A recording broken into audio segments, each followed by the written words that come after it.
Ya, en este contexto vamos a hablar dentro de la farmacología del sistema gastrointestinal, la vamos a dividir en dos grupos de farmacología. Uno, la farmacología que se asocia al control de la secreción ácida, y el segundo, la farmacología que se asocia al control de los movimientos del sistema gastrointestinal, ¿ya? Lo del control doloroso no lo vemos acá porque en realidad eso cabía dentro de la categoría de dolor, pero aún así de repente un par de pinceladas no está mal. Entonces, en el control de la secreción ácida, tenemos primero que entender cómo se produce la acidez dentro de la cavidad gástrica, ¿ya? Para eso, lo que clásico es que se secretan protones desde las células parietales, ¿ya? A la luz gástrica, y los protones aportan en el fondo con bajar el pH del sistema gástrico, de toda la mucosa gástrica. Y eso es lo que nos da a nosotros el índice de acidez, que es extremadamente importante para poder digerir de manera adecuada los alimentos, pero también aporta en la absorción de ciertas vitaminas. Estos protones son secretados desde la célula parietal por una bomba que se llama protón potasio ATPasa, ¿ya? Significa que necesita potasio, necesita protones y necesita el movimiento del ATP. Esta bomba es activada por diferentes vías, ¿ya?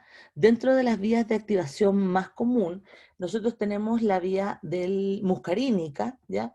En donde una terminación nerviosa vagal secreta acetilcolina y vía muscarínico, o sea, receptor M3.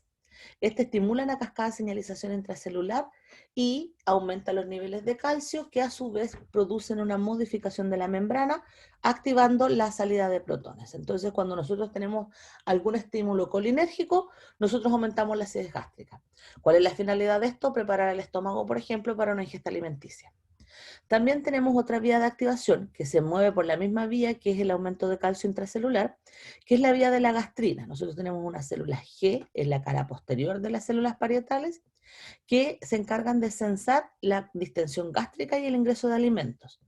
Ellos secretan gastrina, y la gastrina, a través de un receptor que es el CCK B o CCK2, va a activar también esta cascada intracelular. ¿Ya? Entonces tenemos un estímulo nervioso, un estímulo gástrico, y finalmente vamos a tener otro estímulo que es la secreción de la histamina a través de las células enterocromafines, que van a permitir, como a modo de irritación, por así decirlo, activar un receptor que se llama receptor tipo H2, que va nuevamente a regular la actividad de esta bomba de protón potasio, ¿ya? Pero esta vez lo va a hacer por vía AMP cíclico. Cualquiera de estas tres vías que ustedes ven van a entonces promover la liberación de protones por la célula parietal. Por otro lado, vamos a tener ejes que van a regular a que produzcamos menos protones. Dentro de ellos vamos a tener la liberación de prostaglandinas, que van a permitir proteger la mucosa y además disminuir el índice de protones y por ende pH. Y por otro lado vamos a tener la somatostatina, que va a hacer el mismo juego, disminuye el índice de protones y por lo tanto el pH, ¿ya? Y entonces con esa consideración tenemos que entender que la célula parietal va a tener tres tipos de receptores que son súper importantes para la secreción de los protones. El receptor de histamina tipo H2, el receptor de muscarínico tipo M1, pero también está el M3 en juego, y los receptores de gastrina, ¿ya? Nosotros podemos regular la secreción ácida a través de la vía de los fármacos que tienen actividad colinérgica. Pero por desgracia, como son fármacos que tienen actividad colinérgica en todo el sistema colinérgico y muscarínico, no son convenientes para uso específico de la acidez, ya que van a regular también otras vías nerviosas. Entonces, lo que habitualmente se suele utilizar es regular el receptor de histamina y la bomba de ATP, ¿ya? Con ese conocimiento básico recién explicado, vamos a también mencionar que para controlar la acidez gástrica vamos a tener dos tipos o dos grupos de medicamentos que nos van a permitir controlarla. Uno es el medicamento que va a controlar a nivel sistémico la relación del ácido clorhídrico, ¿ya? Es decir, que uno tiene que absorber el medicamento y el medicamento va a producir un cambio a nivel sistémico o cambio a nivel de la célula parietal, y esto va a modificar la secreción ácida, ¿ya? Un ejemplo de esto son todos los medicamentos que tienen acción directa sobre las bombas, pero también es el bicarbonato de sodio. Mucha gente piensa que el bicarbonato de sodio solo tiene actividad a nivel local en el pH gástrico, pero en realidad no, el bicarbonato de sodio se absorbe y por lo tanto produce un cambio en el pH, no solo gástrico, sino que también de otras células, ¿ya? Y después vamos a tener fármacos que son no sistémicos. Esto significa que el fármaco se absorbe mal o abiertamente no se absorbe y por lo tanto su actividad va a ser directamente sobre el líquido gástrico y nosotros les vamos a llamar habitualmente como sales, ¿ya? Sales de tanto, sales de aluminio, sales de magnesio, ¿ya? Y por lo tanto al absorberse mal van a tener toda su acción a nivel gástrico, ¿ya? ¿Y cuál es la función que cumplen las sales? Netamente jugar con el sistema ácido básico. Si nosotros le aportamos una base a un sistema ácido, vamos a disminuir la acidez que hay en el medio y se va a formar entonces una sal más liberación de agua. ¿Ya? ¿Me esperan un segundito? No se preocupe. Ya, gracias por la comprensión.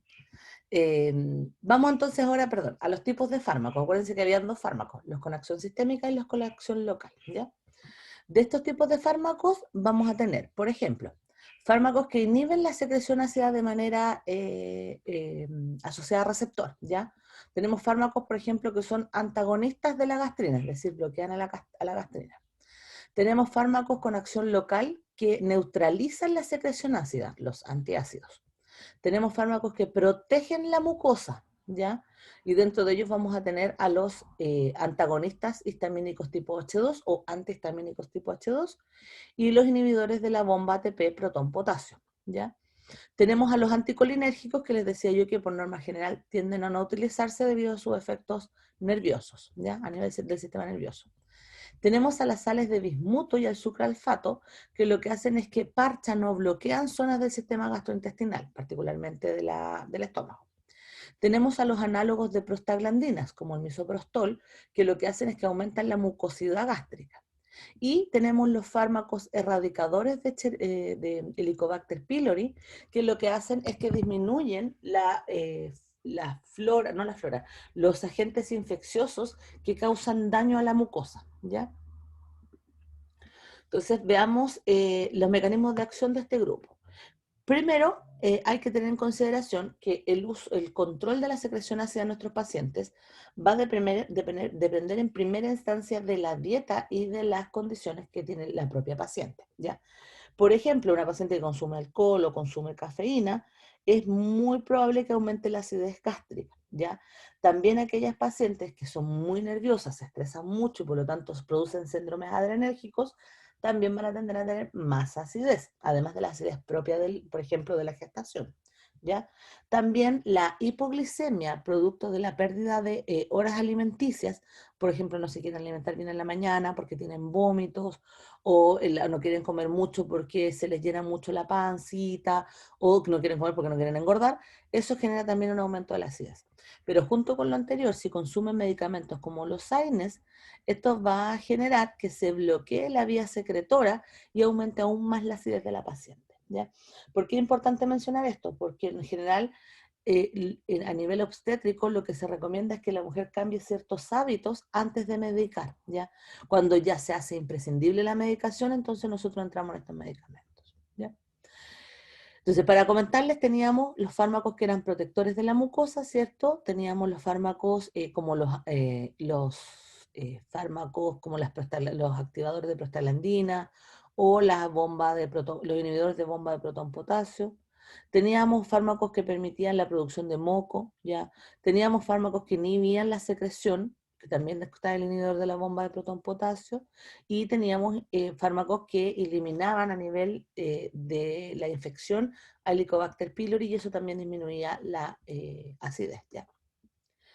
Entonces, volviendo un poco a esto de los fármacos de los grupos, vamos con los antiácidos primero. Primer grupo, antiácidos, entonces. Dentro de los antiácidos también vamos a tener los sistémicos y los no sistémicos, ¿ya? Dentro de los antiácidos sistémicos vamos a tener las sales de bicarbonato, ¿ya? Que corresponde al bicarbonato de sodio. Estos fármacos son de acción muy, muy, muy rápida, o sea, el paciente se las toma, ¿ya? Como las sales de fruta, por ejemplo, el paciente se las toma, siente alivio casi inmediato, pero su duración va a ser extremadamente corta. Y como va a ser una duración corta, a las pocas horas, o si ella mantiene la situación que le está produciendo acidez, va a volver a sentir malestar. Otra cosa súper importante es que el bicarbonato de sodio modifica el pH a nivel sanguíneo. Por lo tanto, si el paciente está tomando de manera continua bicarbonato de sodio, la mayor probabilidad es que se produzcan trastornos que van a generar terminar en una urgencia, ¿ya? Por lo tanto, tomarlo una vez no es pecado en el fondo, pero si lo va a tomar de manera continua y a grandes dosis, es mejor que se evite. Después tenemos a los no sistémicos, cuya absorción es lenta o es poco probable debido a la dosis, y lo que va a hacer, al igual que las sales de sodio, o sea, las sales de bicarbonato, lo que va a generar es que se neutralice el pH a nivel del estómago. La diferencia con el bicarbonato de sodio es que aquí se va a demorar más en ejercer la acción. O sea, si la persona está pasando por una situación muy dolorosa producto de la acidez, probablemente no va a ejercer su acción muy rápido, pero va a durar mucho tiempo, ¿ya? Por lo tanto, en general se recomienda que estas no sistémicas, el paciente las tome cuando ya empieza a sentir una leve molestia, de manera que una vez que ha pasado el tiempo, esté completamente controlada. Aquí nosotros nos vamos a encontrar con medicamentos que se consideran relativamente seguros en el embarazo. Dentro de ellos tenemos lo que las pacientes conocen como leche de magnesio o leche de magnesia, ¿ya? Que son los hidróxidos de magnesio, que es lejos el más seguro porque se da a dosis bajas, se absorbe muy mal, ¿ya? Y dura bastante en el tiempo. También tenemos derivados de bases como bajas dosis de NaOH, como el Gaviscon, por ejemplo, y también tenemos sales de calcio, ¿ya?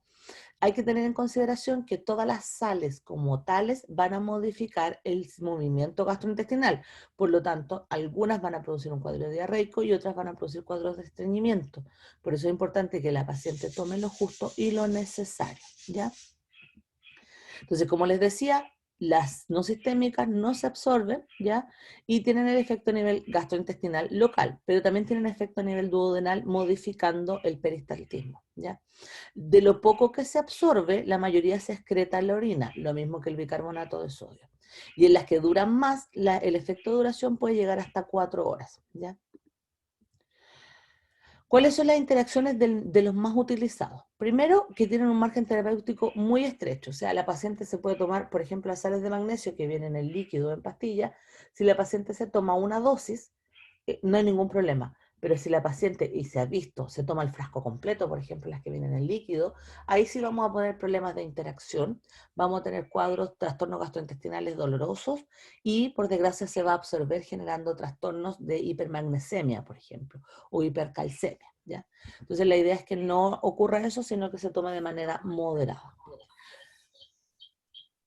Otra cosa importante es que como el medicamento modifica la acidez de manera brusca, ¿ya? Porque basifica el pH gástrico, va a ocurrir que va a retrasar toda la absorción, tanto de los alimentos generales como de las vitaminas, por lo tanto hay que estar atento con ellas.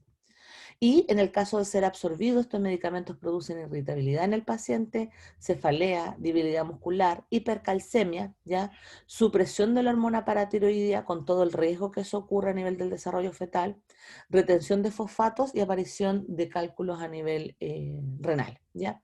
Y como les decía yo, el más utilizado son las sales de fruta, estas que son las de fruta o la heno, ¿ya? En general, no recomendar su uso. Esa es la idea, tratar de cambiar el estilo de vida de la paciente y solo usarlos de emergencia. Y si va a tener que usar uno, que sea mejor la leche de magnesio, porque se absorbe menos, ¿ya? ¿Cuáles otros efectos adversos se han observado cuando las pacientes lo toman acrónico, o sea, varias veces al día y por varias semanas? Cuadros diarreicos si consume sales de magnesio. En los peores casos, depresión del sistema nervioso central y aparición de arritmias. En el caso de las sales de aluminio, porque también tenemos sales de aluminio, vamos a encontrar, y esas también son seguras por si acaso, vamos a encontrar hipofosfatura y fosfatemia, anorexia general y malestar del paciente, debilidad y en lo peor de los casos neurotoxicidad. Si el exceso es un consumo de bicarbonato, la paciente va a tener alcalosis, ya producto del aumento del pH, distensión abdominal y flatulencias, ya, con todo el riesgo de tener una alcalosis, obviamente. Y si son sales de carbonato, va a aparecer estreñimiento, distensión abdominal y flatulencia. El estreñimiento puede ser grave, ¿ya? Listo, eso en cuanto a los antiácidos. El segundo grupo que tenemos es el grupo de los antihistamínicos tipo H2, que como les explicaba yo, nosotros tenemos un receptor de histamina en la célula parietal, que es un receptor de histamina H2, que lo que hace es que estimula a la bomba de protones. Entonces estos fármacos lo que hacen es que bloquean el receptor y por lo tanto no existe estimulación de la bomba de protones y la bomba de protones ahora solo va a ser estimulada por la vía de la gastrina, es decir, por la ingesta de alimentos o por la vía de la acetilcolina, es decir, por la vía neurológica, ¿ya? Eso va a disminuir en el fondo la cantidad de protones que uno ingresa al sistema gástrico. Una cosa súper importante, el pH gástrico que uno tiene en el estómago cuando no ingiere alimentos, o sea, cuando en el fondo está vacío, depende de los niveles de histamina, ¿ya? Pues, por lo tanto, por ejemplo, esa acidez gástrica nocturna o de la mañana va a depender del índice de histamina. Por lo tanto, bloquear esta vía es útil en ese tipo de acidez, ¿ya? Ahora, si la acidez es por distensión abdominal, es mejor la vía de la gastrina o de la acetilcolina. ¿Qué medicamentos tenemos inhibidores de los receptores tipo H2? Ustedes se van a encontrar en la clínica con la cimetidina, la ranitidina, la nisatidina y la famotidina. Son todos igual de famosos, ¿ya? Eh, en general, se considera que los más seguros son la ranitidina y la famotidina, ¿ya? A pesar de que la cimetidina produce menos efectos adversos, por desgracia, tiene muchísimas interacciones con otros fármacos. Y eso hace que se inhiba en el fondo el uso de otra farmacología en la paciente. Entonces hay que evitar en el fondo el uso de la cimetidina.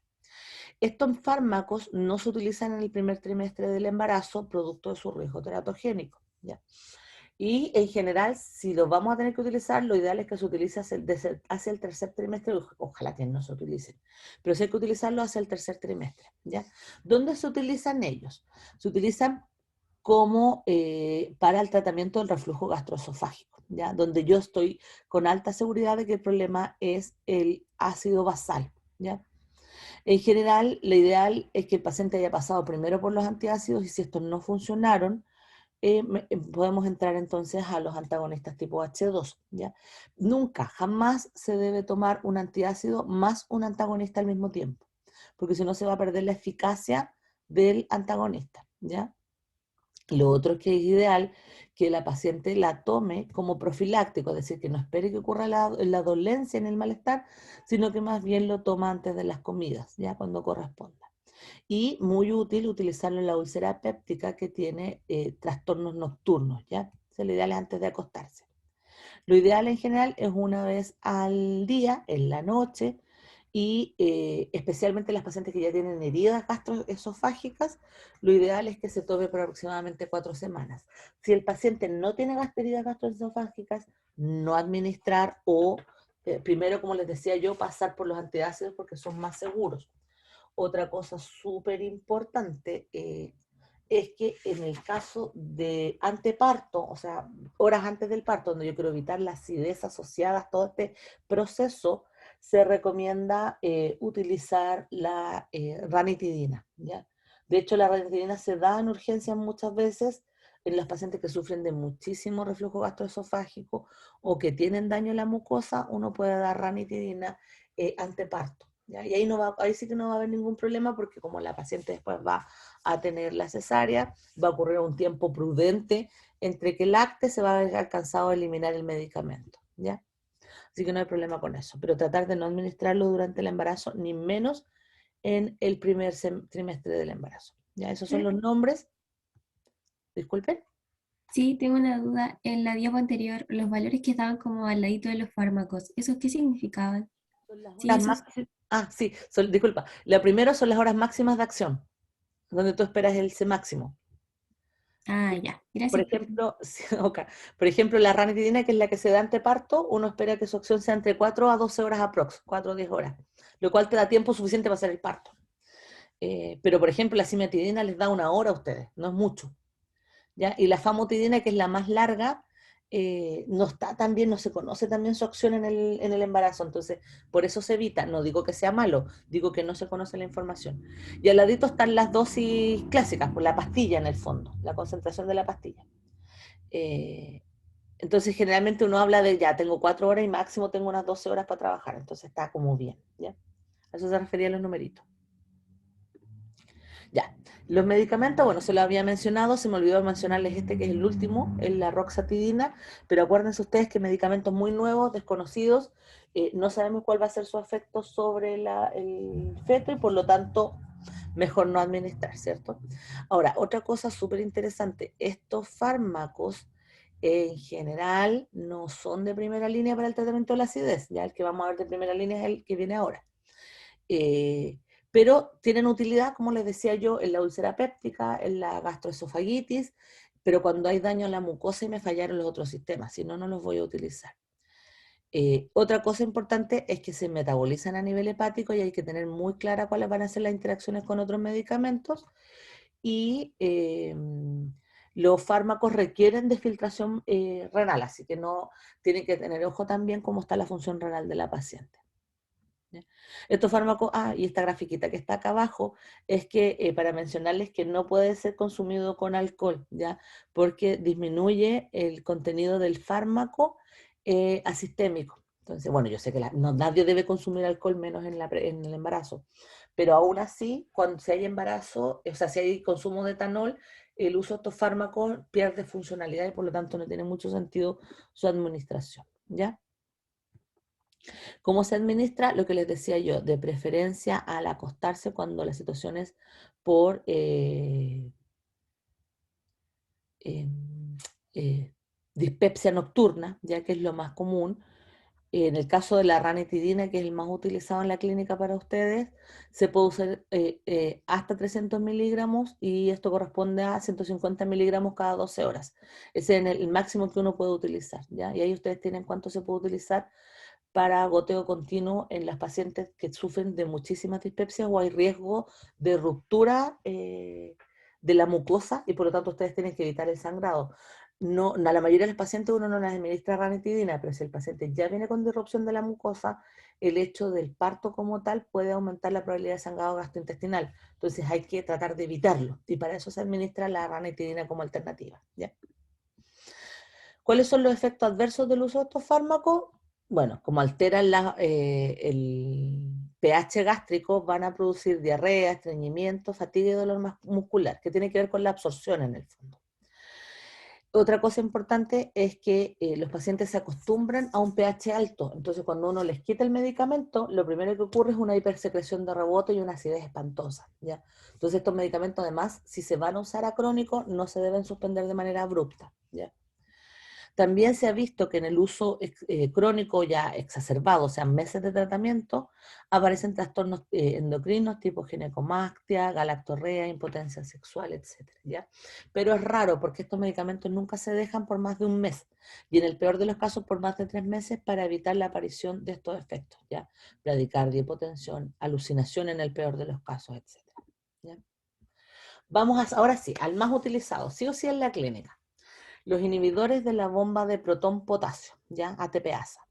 Ya les había mencionado yo cómo funcionaba esto. Bueno, tenemos esta bomba que libera el protón y por lo tanto extremadamente activa y los protones se conjugan con cloruro y producen entonces el pH extremadamente ácido del ácido clorhídrico, ¿cierto? Entonces, ¿qué es lo que nosotros vamos a hacer? Vamos a inhibir la bomba con estos fármacos. Por lo tanto, con estos fármacos lo que yo estoy haciendo es inhibir de manera directa y completa la liberación de protones, ¿ya?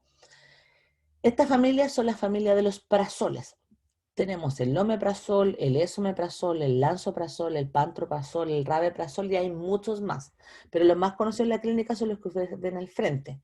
Y de ellos los más utilizados a su vez son los 3 primeros, omeprazol, esomeprazol y lansoprazol. Las diferencias tienen que ver con las sensibilidades y la tolerabilidad del paciente, pero en general el 99% de sus pacientes va a tolerar muy bien el omeprazol, que es el más barato en la clínica y que además está en el servicio de salud. Así que por lo tanto, en general, el omeprazol estamos tiquitaca, o sea, es el medicamento que pueden administrar sin problemas, ¿ya? ¿Cuál es la idea? Primero, que disminuye la secreción ácida mediante el bloqueo de la bomba de protón potasio. Además, se ha visto que estos prazoles inhiben al pepsinógeno, y por lo tanto eso a su vez va a mejorar la mucosidad gástrica y va a permitir la regeneración, por así decirlo, o la reestructuración del estómago, permitiendo que soporte mejor los cambios de pH, ¿ya? Al modificar la mucosidad y el pH estomacal, va a inhibir el crecimiento de Helicobacter pylori. Por lo tanto, las pacientes que tienen gastritis por Helicobacter, además se van a ver beneficiadas por el uso de este medicamento, ¿ya? Y en general nosotros los vamos a considerar como fármacos antisecretores y que se pueden administrar con un sinfín de otros medicamentos en donde yo corro el riesgo de dañar la mucosa. Por ejemplo, si el paciente tiene que tomar AINES en altas dosis, como por ejemplo ibuprofeno o diclofenaco, se recomienda el uso, o ketorolaco, se recomienda el uso del AINES más el omeprazol, ¿ya? Ahora, si el paciente tiene que tomar cualquier medicamento que sea inhibidor de las prostaglandinas, como el misoprostol, o sea, perdón, que sea inhibidor de las prostaglandinas, como fármacos derivados de la vía de la COX, inhibidor de la COX, también se recomienda su uso. Y también se recomienda su uso en fármacos que uno llama como fuertes, o sea que en el fondo pueden ser irritantes, fármacos antiarrítmicos, fármacos anticonvulsivos, etcétera, ¿ya? O sea, es un fármaco útil para proteger la mucosa. Y lo otro es que además es coadyuvante en la eliminación de bacterias de diferentes partes del tracto gastrointestinal. Obviamente el Helicobacter pylori va a ser la más importante, pero si yo necesito dar antibióticos para eliminar una infección gastrointestinal, como va a proteger la mucosa, va a hacer que el antibiótico esté más tiempo funcionando y por lo tanto va a aportar a la terapia antiinfecciosa, ¿ya? Cosas importantes que hay que mencionar de los prazoles es que se inactivan en el medio ácido del estómago. ¿Qué significa esto? No sé si ustedes los han visto alguna vez, pero todos los prazoles vienen en unas capsulitas que tienen dos colores, ¿ya? No vienen en pastillas, no existen en pastillas, ¿ya? ¿Por qué? Porque la pastilla al ingresar al sistema gastrointestinal se degradaría con el pH estomacal y se perdería el medicamento. Entonces viene con esta cápsula que es protectora enteral, permite en el fondo que no se desarme con el pH gástrico y por lo tanto no se puede acceder a las pelotitas que están adentro, que son el medicamento, son millones de pelotitas. Esto es súper importante porque hay pacientes que torpemente tienden a abrirlo porque les incomoda tomar estas cápsulas, porque no son chiquititas, les incomoda tomar estas cápsulas y las abren y las meten en agua para tomárselas, las meten en el té, en el agua, en el juguito. Eso no sirve de nada, eso no calma la acidez, producto de que al meterlas en agua y al absorberlas por el sistema o sea, al ingresarlas al sistema gastrointestinal, van a ser inhibidas por el pH y por lo tanto se va a perder su función y se va a excretar por las fecas. Por lo tanto, hay que ser bien preciso y conciso en explicarle al paciente que no se puede abrir la cápsula, ¿ya? ¿Qué es lo que ocurre? Estos medicamentos, después de que pasan por esta cápsula de protección enteral, se desarman a nivel intestinal y se absorben por la vía porta-hepática, ¿ya? En la vía porta-hepática, los prazoles se van a metabolizar, particularmente el omeprazol, que es el clásico de esta familia. En el metabolismo del hígado, lo que va a hacer es que va a activar la actividad del omeprazol, ¿ya? O sea, el omeprazol en el fondo es un profármaco, que no tiene ninguna función mientras pasa por el sistema gastrointestinal. Solo va a ser activa mientras se active a nivel hepático, ¿ya? Una vez que se activa a nivel hepático, va a sistémico y, como cualquier fármaco, va a terminar en algún momento en la cara parietal del estómago. Y ahí va a comenzar a ejercer su función inhibitoria de la bomba. Por lo tanto, hay que tener varias consideraciones. Uno, no abrir la pastilla para que ejerza su función. Dos, idealmente tomarla con harto líquido para que se absorba bastante bien. O con alimentos también. Pero a veces los pacientes prefieren tomárselo un poquito antes, no es pecado, pero sí hay que alimentarse pronto para que se active la vía porta-hepática. Tres, hay que tener mucho cuidado con los pacientes que tienen insuficiencia hepática, insuficiencia renal aguda o crónica, porque entonces el metabolismo va a ser muy lento, ¿ya? Otra cosa importante que hay que tener en consideración con estos pacientes, que una vez que se inhibe la bomba, o sea que ya ingresa sistémico, la inhibición es de cerca del 90%, pero se demora varios días en ejercer su acción. Por lo tanto, si bien va a haber un alivio temprano cuando uno se toma el omeprazol, no tiene sentido tomarte un omeprazol un día sí, un día no, un día sí, un día no, porque en el fondo nunca logras eliminar de manera adecuada la función de la bomba. Lo que se recomienda es que se tome de manera continua todos los días a la misma hora, idealmente con agua y alimentos, o con poco alimento en realidad, o antes de los alimentos, un poco antes, y que se tome por lo menos por un mes, ¿ya? Se ha visto que si se toma de manera continua al mes, la función estomacal llega a la normalidad, vuelve a la homeostasis, ¿ya? Entonces, la idea es que haya un continuo en el consumo de este medicamento. Otra cosa importante es que idealmente estos medicamentos no deberían consumirse más de 3 meses seguidos, ya que se ha visto que la inhibición de la bomba como tal va a producir trastornos de absorción de algunas vitaminas, ¿ya? Entonces, si bien se puede administrar de manera segura por 3 meses, después de los 3 meses lo ideal es que el paciente vuelva a su acción gastrointestinal normal. Después puede volver qué sé yo, hasta un mes de descanso y después vuelve una nueva terapia de omeprazol. Claramente hay pacientes que no pueden pasar por eso debido a que tienen úlceras gastroduodenales y en el caso de ellos hay que suplementar con vitaminas, ya, para asegurarse de que no vamos a tener trastornos de la absorción. ¿Cuáles son los efectos adversos? La verdad es que la mayoría de los pacientes dice que ninguno, o sea, la mayoría de los pacientes no reporta nada, pero se han reportado algunos, dentro de ellos cuadros diarreicos, cuadros nauseosos y dolor abdominal, que probablemente se relacionan con el cambio del pH gástrico. En el caso de los pacientes que lo utilizan por más de 3 meses de manera continua, aparece lo que se conoce como hipergastrinemia, que es una hiperplasia de las células parietales, ¿ya? Que al verse inhibidas sus bombas, producen cambios genómicos para poder producir más bombas desde cero, ¿ya? Estos fármacos son antagonistas puros de la bomba de protón potasio y además impiden su funcionamiento, o sea, en el fondo la bomba se pierde una vez que se une el omeprazol. Por lo tanto, la célula parietal se ve obligada a producir nuevas bombas y las nuevas bombas se vuelven a inhibir y las nuevas bombas se vuelven a inhibir. Entonces, un juego entonces es como una especie de pelea entre el fármaco y la producción de nuevas bombas. Y eso es lo que va a generar la hiperplasia parietal, ¿ya? Hasta el día de hoy no se tiene certeza de qué grado de daño puede ser esta hiperplasia, pero algunas personas sospechan que el uso continuo por muchos años, ahora sí, años, 5 años, 6 años, pudiese llegar a producir algún grado o alguna susceptibilidad de cáncer gástrico, ¿ya? Pero no hay suficiente evidencia, eso les comento que eso ha pasado. Otra cosa que algunos pacientes reportan es cefalea y vértigo y aumento de las transaminasas por aumento de la función hepática. ¿Dónde se utiliza esta medicación? En las úlceras pépticas, en los trastornos virales asociados a trastornos hemorrágicos, pérdida de la mucosa, etcétera. El fondo, por ejemplo, hepatitis B, hepatitis A, etcétera. Y virus del Epstein-Barr, por ejemplo, etcétera. En todos los tipos de úlceras por estrés, en el reflujo gastroesofágico clásico y también en el del embarazo, en el uso crónico de AINES, en los síndromes de mala, no es mala absorción, en los síndromes de hiposecreción, ¿ya? Y en las dispepsias generales. ¿Se puede utilizar en el embarazo? Sí. ¿Con precaución? Sí, obviamente. En general, no utilizar en el primer trimestre, ya, bajo ningún punto de vista, y ojalá en el segundo tampoco. Pero es un medicamento que en general, en suma, se considera bastante estable y que no produce efectos a nivel fetal, pero eso solo es válido para el omeprazol, ¿ya? Los otros medicamentos no se utilizan debido a que todos tienen un box warning de que aparentemente en animales han producido teratogenia. Ahí me refiero al lansoprazol, el esomeprazol, etcétera, ¿ya? Vamos al último grupo antes de descansar. Fármacos protectores de la mucosa.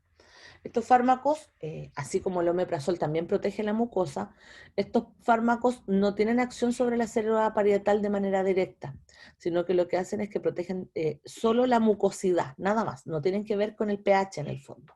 Por lo tanto, estos fármacos hay que administrarlos con un antiácido o con un inhibidor de la bomba de protones o con un antagonista tipo H2, ¿ya? Los más comunes son los tres que ustedes ven ahí al frente. Tenemos el sucralfato, que es un medicamento que estimula la síntesis de prostaglandinas y ácido óxido nítrico, y por lo tanto, como medicamento sirve para producir más mucosa gástrica.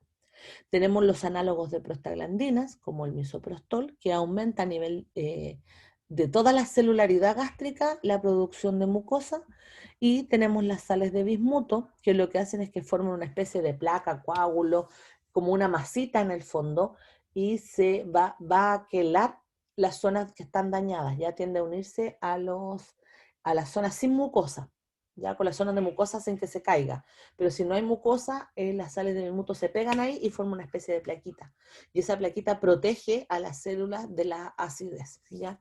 Y lo otro es que tiene una actividad, el bismuto tiene una actividad bactericida, por lo tanto además sirve para inhibir el daño por bacterias y evitar infecciones a nivel gastrointestinal, ¿ya?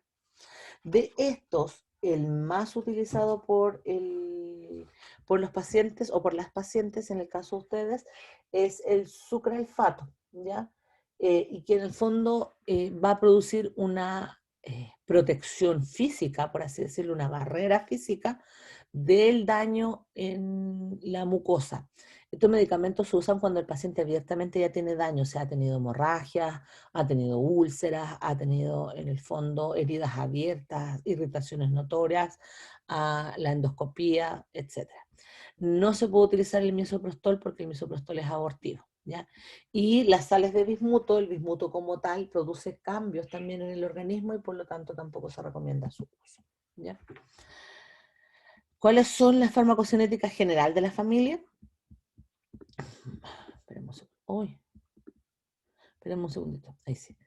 En general, estos fármacos para ser activos requieren que haya pH ácido. Por lo tanto, si la paciente no tiene el pH suficientemente ácido, es pérdida de dinero y además la probabilidad de que aparezcan efectos adversos eh, que nosotros no queríamos que aparecieran, ¿ya? La mayoría de estos fármacos son de acción local, ¿ya? Y se absorben súper poco, excepto el bismuto, que también tiene una mayor absorción, ¿ya? Y lo que se absorbe se excreta en la orina y la mayoría del fármaco se excreta en las heces. Dentro de ellos, como les decía yo, el sucralfato es el más utilizado y lo que hace es que aumenta la mucosidad en las zonas donde hay poca mucosa. La verdad es que los tres funcionan igual, pero en particular la idea central es que donde se pierde la mucosa, las células quedan expuestas y las células expuestas producen una carga, que es una carga positiva. Entonces, en el fondo, es como una especie de semáforo o sensor que dice, oye, aquí no hay mucosa. Si tú ves mi carga positiva es porque no hay mucosa. Y por lo tanto, si no hay mucosa, tienes que unirte a estas zonas. Entonces, se unen a esas zonas bloqueando la comunicación entre las células parietales y el pH gástrico, ¿ya? En el caso del sucralfato, produce un aumento de la mucosidad general, o sea, en el fondo produce una especie de moco en la zona donde se une, ¿ya? Y como les decía yo, se absorbe bastante mal. ¿Cuáles son las contraindicaciones de este fármaco? Bueno, está contraindicado en los casos de hipersensibilidad por respuesta inmunológica, pero también hay que tener ojo, cuidado en los pacientes que tienen trastornos renales crónicos, ¿ya? Y otra cosa a considerar es que como permiten una mala absorción de ciertos componentes, producto de que bloquean la absorción, por otro lado producen un aumento de la absorción de los antiácidos y particularmente el antiácido derivado del aluminio puede producir trastornos a nivel sistémico, ya que se hace que genera que el aluminio se absorba más y que las vitaminas se absorban menos, ¿ya? Entonces eso también hay que tener en consideración en los usos crónicos, pero como la mayoría de sus pacientes no lo va a usar crónico, estos efectos tampoco deberían ser importantes.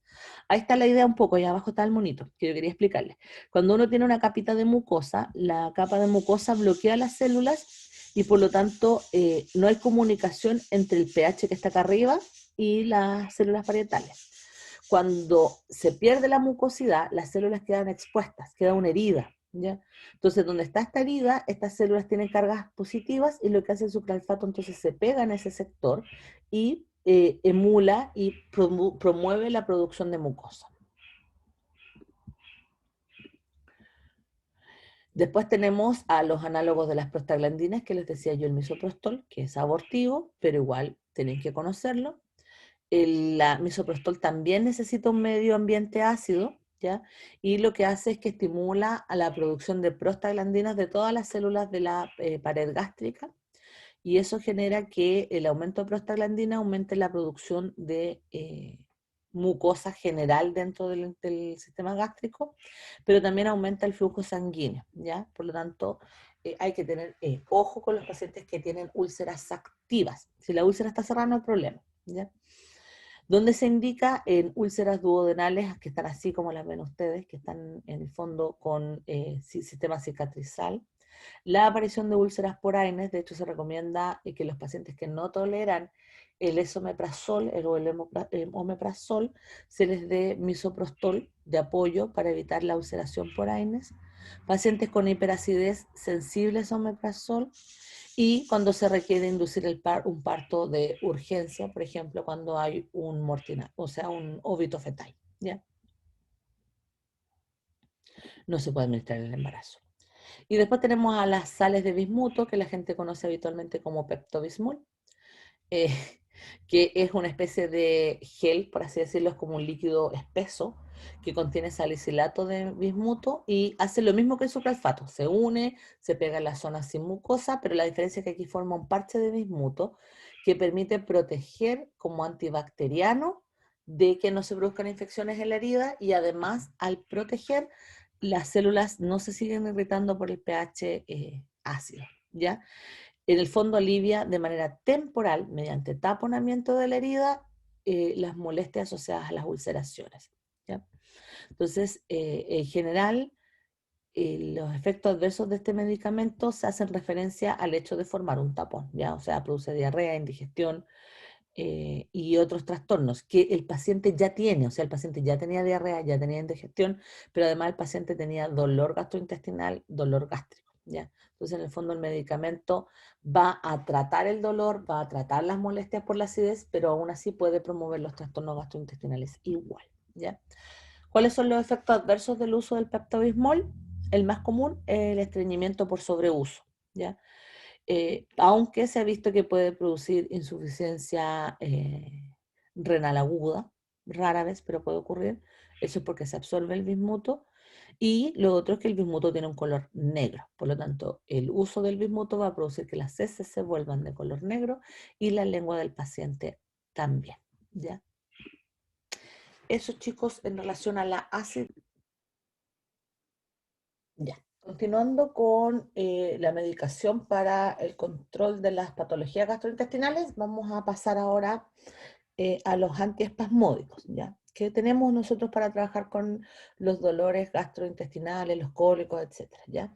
Primero, solo para entender y hablar el mismo idioma, comentarles que el espasmo y textual corresponde a una contracción muscular involuntaria, exagerada y persistente, que puede producirse en los músculos voluntarios e involuntarios de los órganos internos, es decir, las vísceras, ¿ya? Y este tiene un contexto que es nervioso, cuando se provoca por lesiones irritativas de la vía nerviosa motriz, un reflejo provocado por una afección dolorosa, por ejemplo, que afecta una sola local puntual, o funcional, es decir, que puede ocurrir por una situación psicológica y estrés, ¿ya? Entonces, para tratar este espasmo independiente del origen, hay algunas medicaciones que se consideran como óptimas, ¿ya? Dentro de ellos tenemos a la primera familia, que es la familia de los anticolinérgicos, ¿ya? Que van a bloquear toda la vía gastrointestinal a nivel de la motilidad, pero también de la secreción de protones, ¿ya? Estos medicamentos se indican cuando uno requiere, primero, una actividad antisecretoria, es decir, la situación de acidez gastrointestinal dolorosa. Cuando uno tiene un sistema, una situación de un colon irritable, ya sea por estrés, ya sea por alimentación o por genética.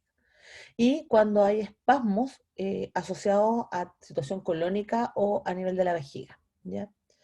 Dentro de estos, el más utilizado dentro de los anticolinérgicos es el bromuro de iosina, conocido también como la buscapina, ¿ya? Este medicamento, al disminuir la motilidad gastrointestinal, va a producir estreñimiento, pero también puede producir diarrea por rebote, porque el sistema va a tratar de eliminar el componente gastrointestinal, ¿ya? Como es un anticolinérgico, también va a producir boca seca, va a producir tenesmo urinario con imposibilidad de orinar o dificultad urinaria, y también puede producir trastornos como aumento del pulso, problemas de la visión, etcétera, que todos se relacionan con su función anticolinérgica, ¿ya? También sirve como medicamento para los cólicos biliares, ¿ya?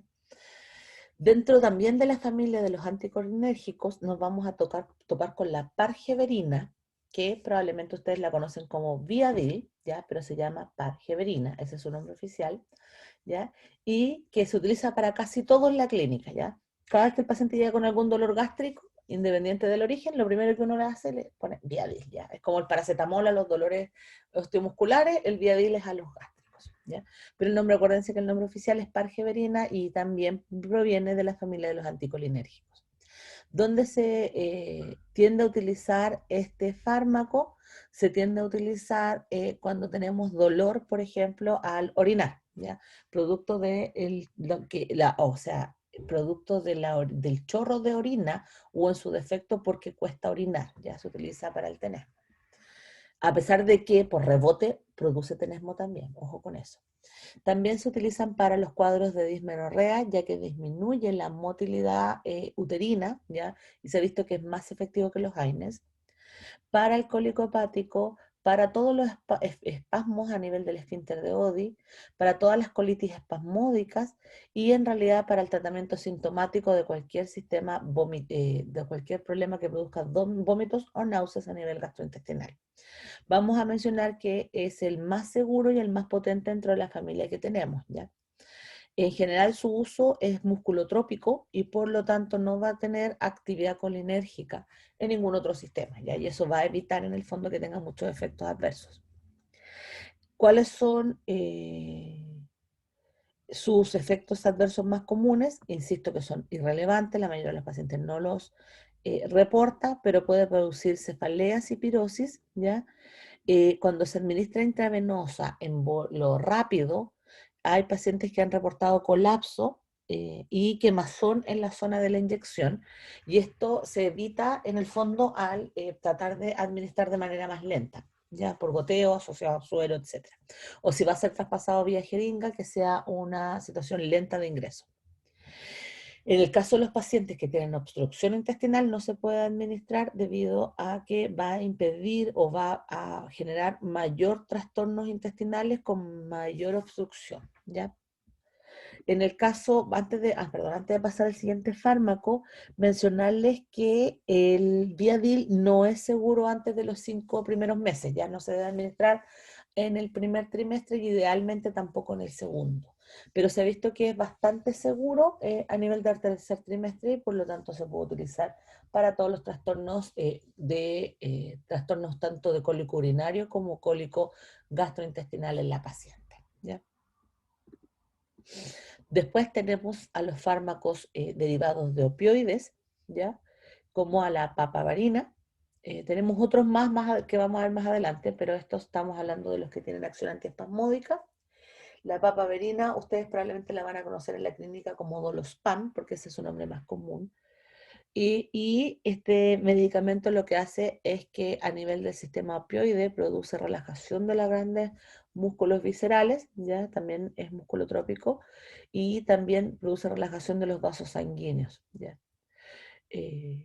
La papaverina no solo se utiliza para el dolor gastrointestinal, sino que también se utiliza para trastornos donde hay edema por vasoconstricción, ya, por ejemplo, isquemia cerebral, disfunción eréctil, y también para preparar a la paciente a nivel preoperatorio, ¿ya? ¿Cuáles son los efectos adversos reportados? Tampoco son muy bajos, pero en general son náuseas y dolor abdominal, y se ha visto también estreñimiento. La verdad es que todos estos fármacos producen estreñimiento. Y terminando un poco, también tenemos a otro fármaco que es el bromuro de pinaverio, se utiliza menos, ¿ya? No se puede utilizar en el embarazo, por si acaso los opioides tampoco.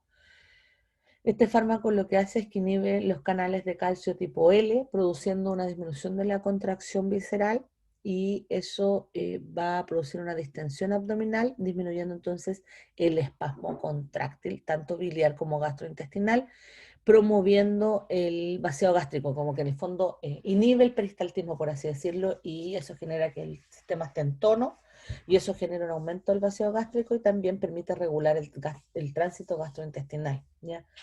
El bromuro de pinaverio es el único de estas familias que le he mencionado yo que no produce estreñimiento. Por lo tanto, se puede utilizar en aquellos pacientes que tienen colon irritable o que tienen trastornos de evacuación. ¿Ya? Aquí sí ahí tenemos efectos adversos, sí aparece náusea, aspirosis, cefalea y no se puede utilizar en personas con úlceras activas. Eso a nivel de los espasmos que sean los más utilizados. En realidad, yo no les voy a pasar todos los antiespasmódicos porque si no estaríamos horas y horas hablando del tema, ¿ya? Después tenemos a los antieméticos. ¿Cómo evitamos el vómito en nuestros pacientes?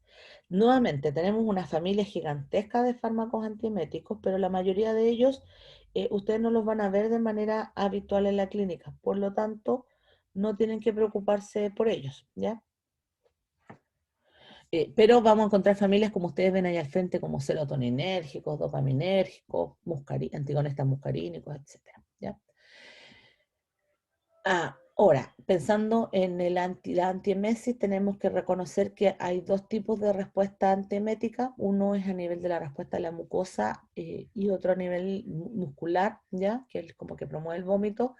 Y a nivel de la respuesta muscular hay un sistema que se relaciona con el nervio vagal, ya a nivel de la corteza cerebral, donde tenemos un centro que se llama centro quimiorreceptor o CTZ, que en el fondo induce el vómito. Por lo tanto, nosotros podemos tener un vómito que es de origen gástrico, pero también podemos tener un vómito que es de origen del sistema nervioso central, ¿ya? Por lo tanto, son dos formas diferentes de tratar el vómito, ¿ya? Dentro de los fármacos más utilizados en la clínica, tenemos en primera instancia los antagonistas serotoninérgicos, ¿ya?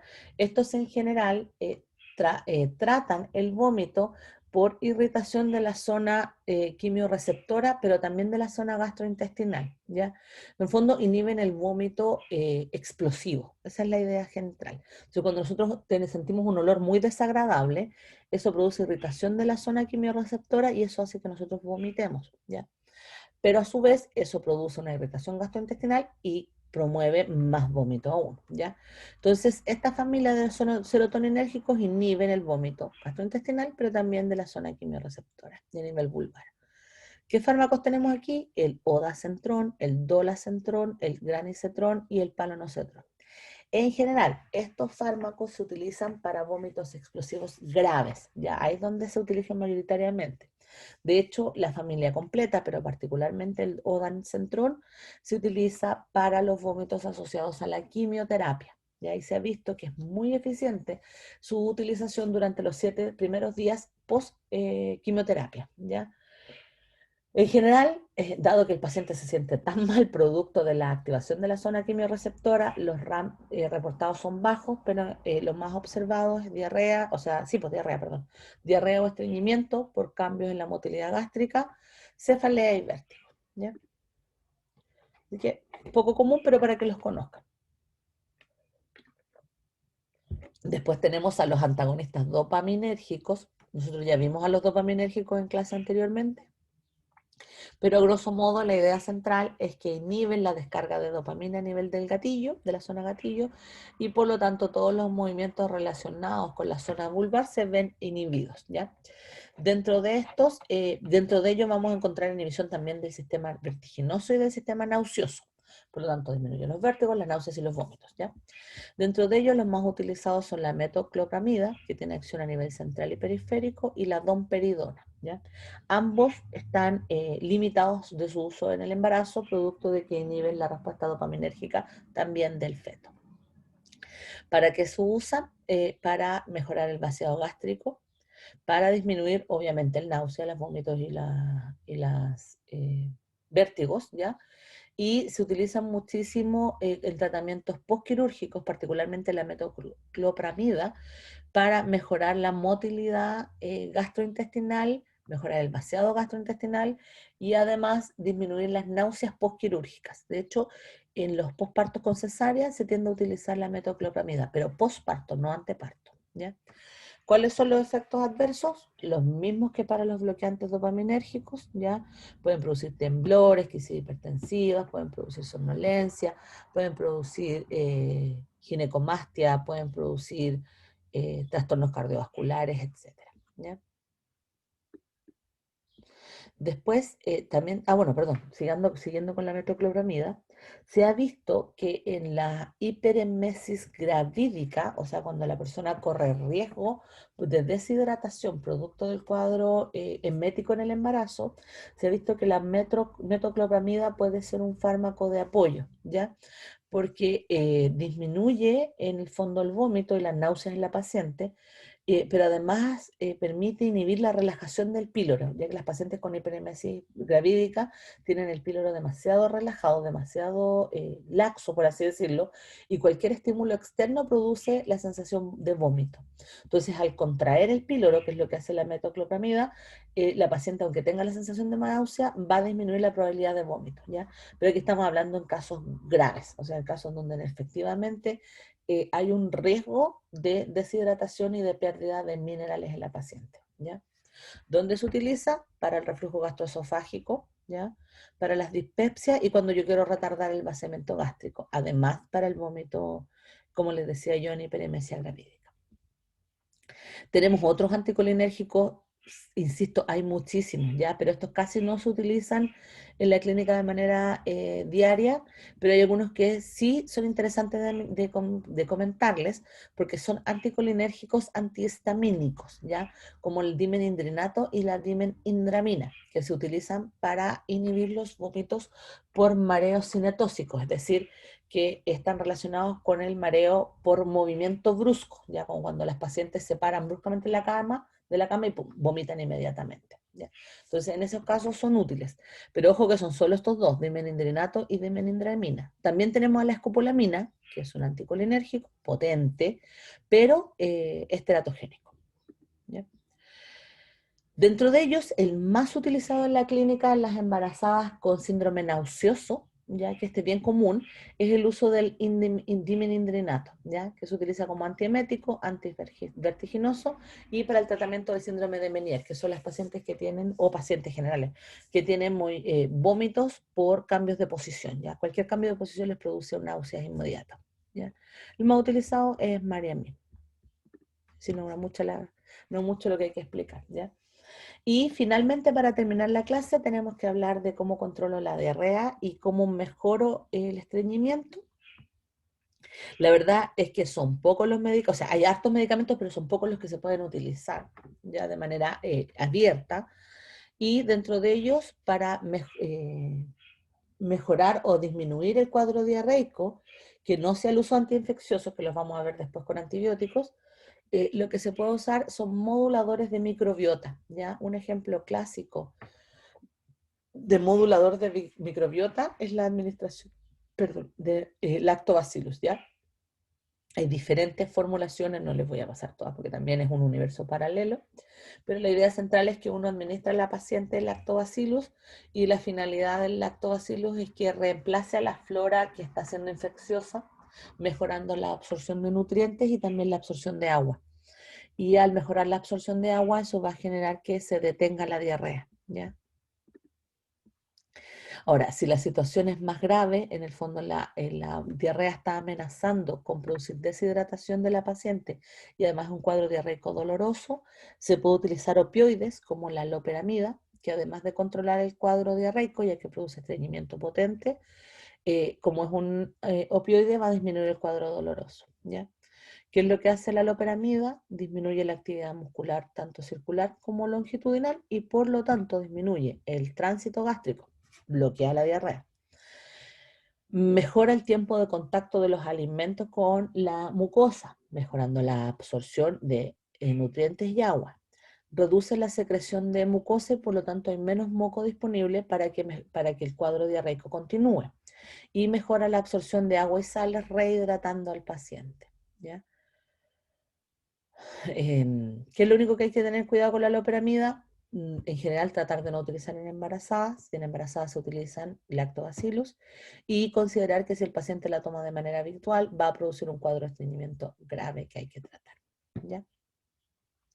Ahora, si yo lo que quiero es no administrar un fármaco que tenga función sistémica, sino que sea localizado, le podemos dar a la paciente un fármaco que se llama policarbófilo cálcico, ya es el nombre. O también le podemos dar subsalicilato de bismuto, pero acuérdense que el subsalicilato se reservaba para las situaciones gástricas secretoras, o sea, si ustedes sospechan de una diarrea secretora y además de origen infeccioso, se puede dar subsalicilato. Pero si no, podemos dar el policarbófilo. El policarbófilo no es nada más ni nada menos que una sustancia, es una especie de polímero, ¿ya? Que lo que hace es que absorbe agua a nivel del gastrointestinal y forma una especie de bolo, de tapón, ¿ya? Y al formar el tapón va a absorber todas las sustancias irritantes que estaban produciéndole daño al paciente, ¿ya? Y eso va a generar que en las diarreas se detenga el cuadro diarreico y el sistema pueda compensar la pérdida de líquido y de nutrientes, y va a producir un pequeño estreñimiento, pero que es fácil de controlar, ¿ya? Por eso es que es más seguro este medicamento, el policarbófilo. Y también junto con los lactobacillus que recolonizan. Ahora, si ustedes quieren lo opuesto, ya que es lo más común, las diarreas son poco comunes, pero igual habían que conocerlas. Pero si ustedes lo que quieren es mejorar el estreñimiento en la paciente, que el estreñimiento, ustedes sí se van a topar harto con eso, vamos a tener una, tres tipos o tres familias de fármacos para tratar el estreñimiento, ¿ya? Tenemos la familia de los formadores de volumen, los fármacos tensoactivos y los fármacos osmóticos. El primero, que es los formadores de volumen, son un polisacárido o varios polisacáridos grandes que producen un sistema tipo fibra, ¿ya? Y como son de tipo fibroso, van a absorber agua a nivel gastrointestinal y van a tender a moverse rápidamente por el sistema gástrico, ¿ya? Terminando en la defecación.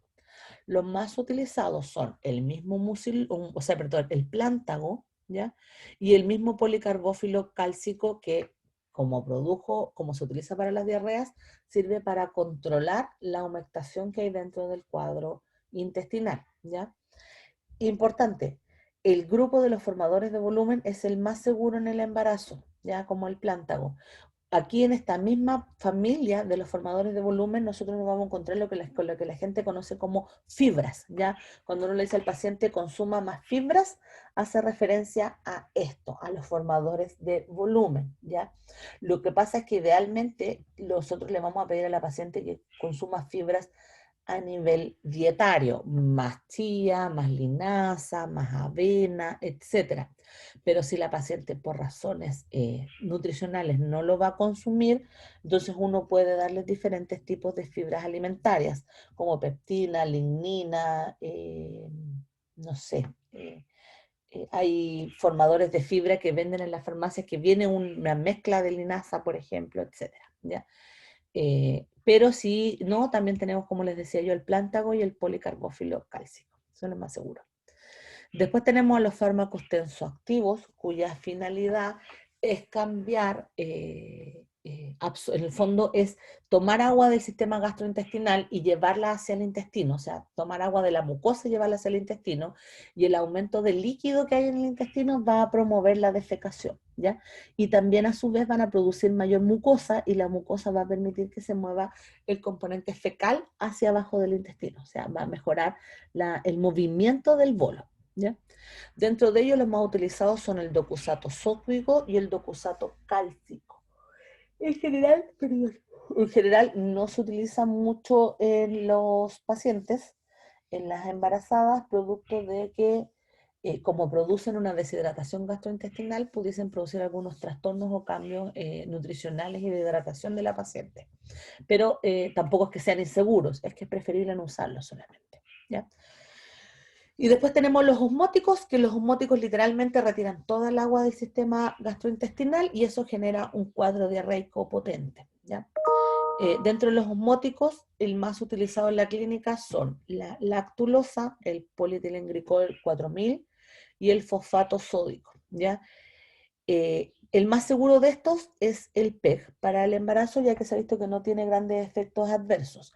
La lactulosa no se puede utilizar durante el embarazo, pero posparto es el medicamento indicado para las pacientes que tienen miedo a defecar posparto. ¿Ya? La lactulosa es el más seguro.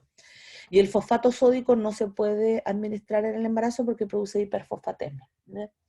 Entonces, en general, si la paciente está con un estreñimiento, se recomienda el uso de fibras, el primer familia, formadores de volumen. Si la situación es más grave, en fondo no podemos controlarla, podemos utilizar los docusatos, ¿ya? O el PEG, ¿ya? Si es posparto, lo ideal es que se utilice lactulosa, ya que no podemos producir cambios de volumen en el intestino, ya que todavía está posparto, en el fondo no va a soportar estos cambios de volumen. Una cosa súper interesante de mencionar es que los formadores de volumen, los que están acá arriba, van a demorar entre 1 y 3 días en hacer efecto. Lo mismo que la lactulosa, o sea, no es inmediato, ¿ya? Pero por otro lado, si yo quiero que sea más rápido, yo puedo utilizar supositorios de glicerol que son inmediatos. El supositorio de glicerol, al aumentar el componente lipídico y mucoso de la zona anal, va a promover la defecación rápida de todo el contenido que estaba en esa zona, ¿ya? En el tercio inferior. Por lo tanto, también es una alternativa. Sí, mencionarles que los aceites minerales que algunas pacientes utilizan, como la parafina y otros derivados, no se recomiendan en el embarazo, ¿ya? O sea, solo el glicerol como supositorio, tampoco por vía oral, y idealmente la fibra, que es lo más común que se recomienda. Eso, si esta clase no era tan larga. Tenía